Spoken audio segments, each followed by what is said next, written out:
October 1986, Hamburg studio, recording session for the fourth album. Difficult day, nothing working, takes failing, vocals not landing, production problems, technical issues, frustration building. Thomas was exhausted. 3 weeks of constant recording, minimal sleep, maximum pressure. The label wanted the album finished. Dieter wanted perfection. Thomas wanted rest. None of them were getting what they wanted. By 2 p.m., tension was visible. Thomas's voice strained, Dieter's patience thin. The engineer uncomfortable, progress minimal, quality questionable, everyone frustrated. Thomas called his girlfriend during a break. Rough day, she asked. Terrible, nothing's working, I'm exhausted. Dieter's pushing, I'm struggling. Want me to come, just sit with you, moral support. Thomas hesitated. Dieter didn't like outsiders in the studio. Had rules, strict rules. Recording sessions were private, professional space, no family, no friends, no partners, just the people making the music. But Thomas needed support, needed someone on his side, needed relief from the pressure. Yeah, come just for a bit, sit in the corner, won't interfere. I'll bring a book, be quiet, just be there, thank you.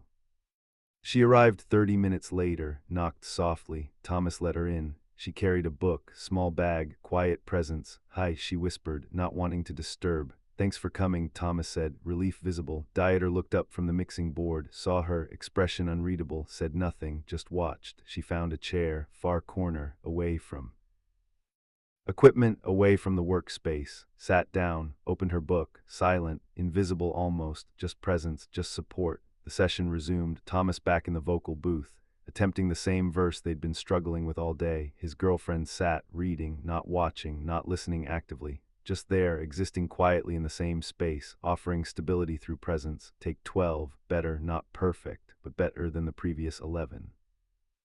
Thomas felt it, the difference, having someone there, someone who wasn't judging his performance, someone who just wanted him to be okay, not perfect, just okay. Take 13, even better, voice finding the pocket, emotion coming through, the technical precision meeting genuine feeling. Dieter listened, nodded, that's closer.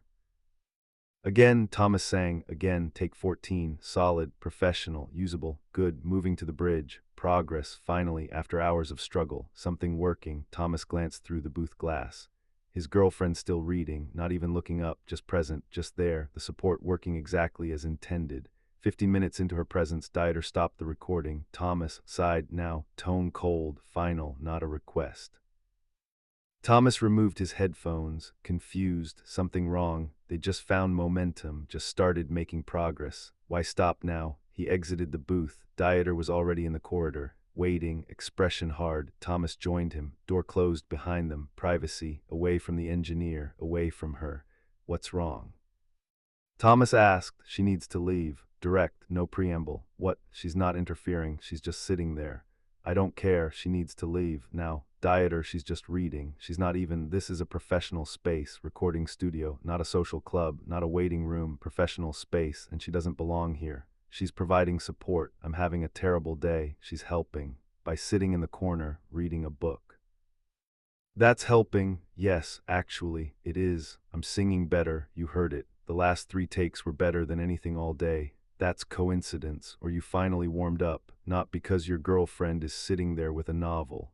It's not coincidence, having someone there who's not judging, not critiquing, not demanding. Perfection, it helps, it gives me space to breathe. You have space, the entire vocal booth, that's your space. That's not what I mean emotional space, psychological space, support that's not conditional on performance. Dieter's expression hardened further. Thomas, I'm going to be very clear, this is my studio, these are my sessions, I have rules. One rule is no outsiders during recording, no exceptions, not for you, not for anyone.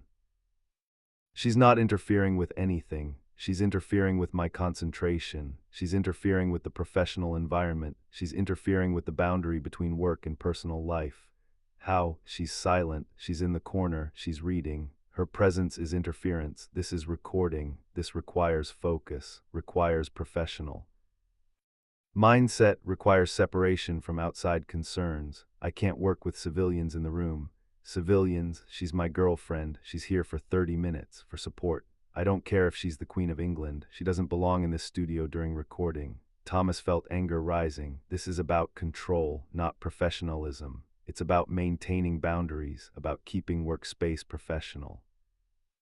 about not letting personal relationships invade creative process, or it's about you controlling every aspect of modern talking, including who can be in the room, who can support me, who I can have in my space. This isn't your space, this is my studio, my session, my rules. The words landed, hard, clear, definitive. I rent this studio, I pay for these sessions, I created modern talking. This is my professional environment, and in my professional environment I decide who's present.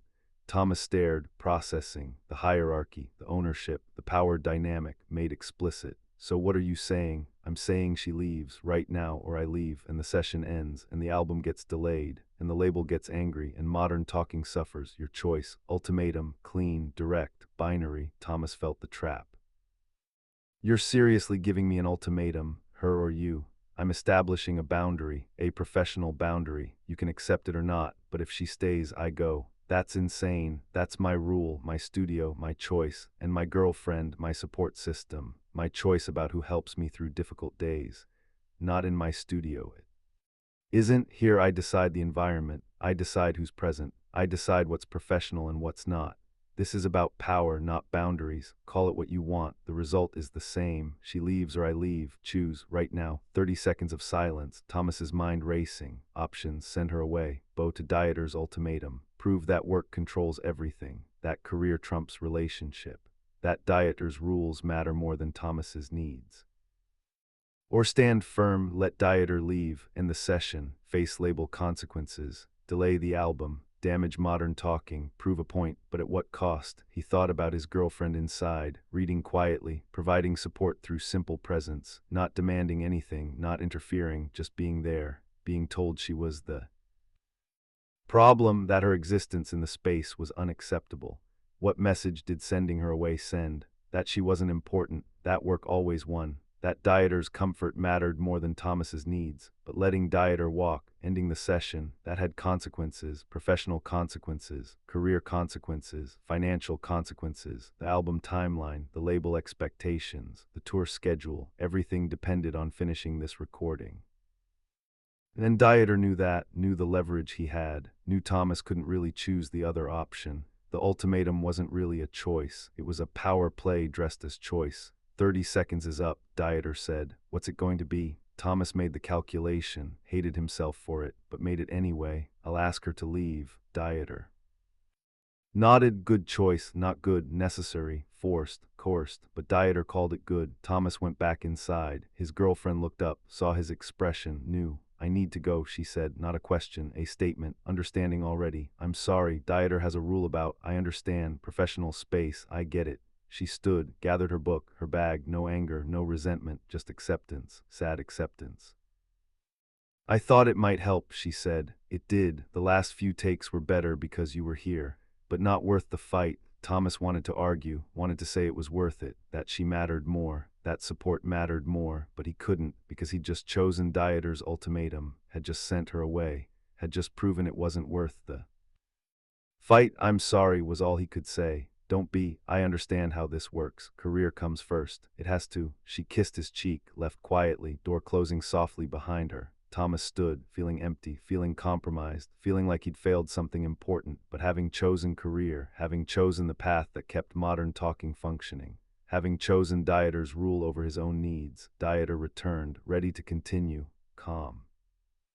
Professional, as if nothing had happened, as if he hadn't just forced Thomas to choose, as if the ultimatum was normal. Let's finish this, Thomas said, voice flat, emotion suppressed. They recorded for 3 more hours. Thomas's performance was technically adequate, emotionally hollow. The improvement from earlier when she'd been there was gone. The takes were usable, not inspired, just functional. Dieter seemed satisfied. The technical quality was present. He didn't need emotional depth, just correct notes, correct timing, correct execution. By 7 p.m. they had enough. Session ended. Good work today, dieter said, packing equipment. Yeah, Thomas couldn't elaborate, couldn't pretend this was normal, couldn't celebrate getting through it. Same time tomorrow, sure.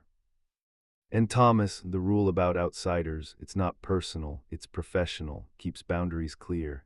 I heard you the first time. Thomas left, drove home. His girlfriend was there, cooking dinner, acting normal, pretending the studio incident hadn't happened. How'd the rest of the session go? She asked. We got through it. good takes.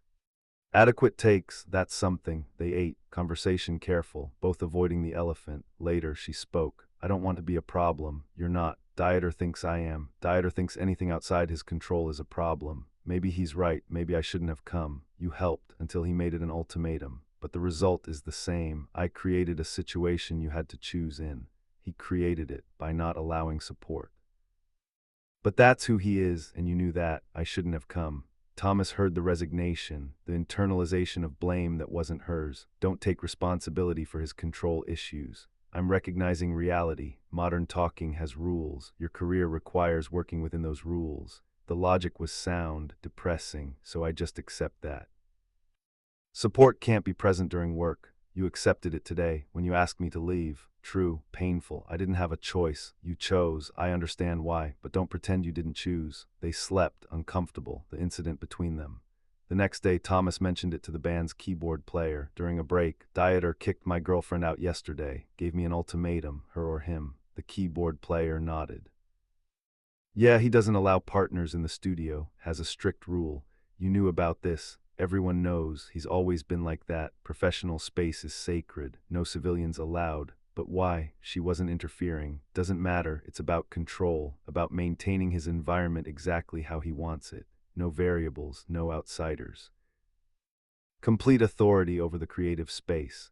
That's insane. That's Dieter. You work with him, you accept his rules. Or you don't work with him. Same message, different messenger, accept or leave. Those are the options. The recording continued. Thomas never brought anyone again, never asked for support, accepted Dieter's rule, internalized it. His girlfriend never asked to come back, understood the boundary. The rule became invisible, not because it was right. Because it was unquestionable. The pattern extended everywhere, tour buses, backstage, hotels during work. Modern talking business separated from personal relationships. Thomas learned to compartmentalize. Work Thomas was independent. Personal Thomas was vulnerable. The two didn't mix. Years later, during their separation, she said, I always felt like I was competing with modern talking. The studio incident proved it. When Dieter made you choose, you chose him. I understood why, but I also understood where I ranked. Thomas had no defense. She was right. During the 1998 reunion, Thomas raised it. The rule about partners in the studio. Can we revisit that? Why? Dieter asked. Because it was excessive. Because support matters.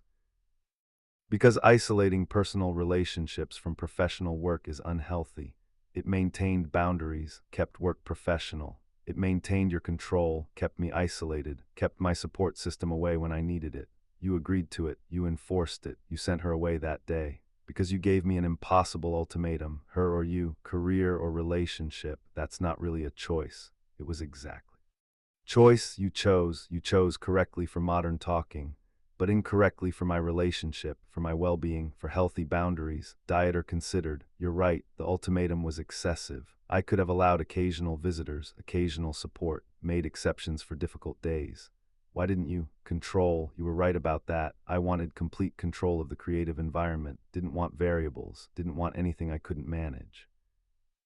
Including my support system, including everything, that was wrong. I'm sorry. Second apology, different issue, same pattern, control masquerading as professionalism.